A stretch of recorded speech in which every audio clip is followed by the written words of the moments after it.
कल्याणपुर नाम का एक गांव था। उस गांव से थोड़ी ही दूरी पर एक बहुत ही घना और डरावना जंगल था। रात के समय जो भी उस जंगल से होकर गुजरा वो कभी भी वापस नहीं आया। उसी जंगल में एक बहुत ही सिद्ध तांत्रिक बाबा रहता था। उसे तंत्र मंत्र के अलावा और कोई भी काम नहीं आता था। वह उस जंगल में रहकर भूतों से बात करता था और उनको अपने वश में कर लिया था। कभी कभी गांव में किसी की तबीयत खराब होती थी तो वो लोग उसके पास जाते थे और वह तांत्रिक अपने तंत्र मंत्र से उन लोग को ठीक कर देता था। गांव के लोगों को उस तांत्रिक पर बहुत विश्वास हो गया था। उन लोगों को लग रहा था कि तांत्रिक हमारा और हमारे गांव का रक्षक बनकर आया है, लेकिन उन्हें पता नहीं था वह तांत्रिक अपने जादू मंत्र से धीरे धीरे गांव के एक एक आदमी को गायब कर रहा था। तांत्रिक ने अपने पास एक कुर्सी राखी थी। वो कोई मामूली कुर्सी नहीं थी। जब भी वो पूजा पाठ करता था उसी कुर्सी पर बैठकर करता था ताकि वह सिद्ध तांत्रिक बन सके और जो चाहे वह कर सके। कुछ समय बाद गांव में हडकंप मच गया कि आखिर हमारे गांव के लोग धीरे धीरे कहां गायब हो रहे हैं।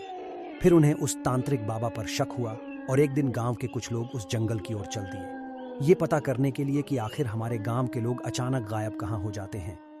वे लोग धीरे धीरे जंगल के बहुत अंदर चले गए। जंगल एकदम घना और डरावना था। थोड़ी ही दूर आगे जाने के बाद उन्हें एक रोशनी जलती हुई नजर आई।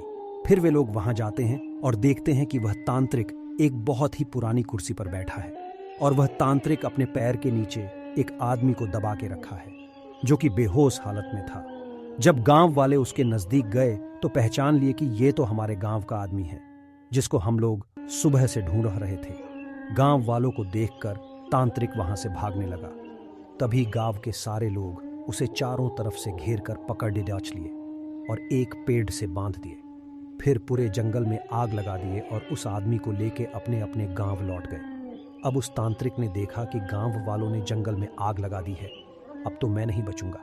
वह बहुत चिल्लाया, मुझे बचाओ मुझे बचाओ, लेकिन उसे कोई बचाने नहीं आया और धीरे धीरे आग की लपटें तांत्रिक के पास गई और वह आग में जल के मर गया।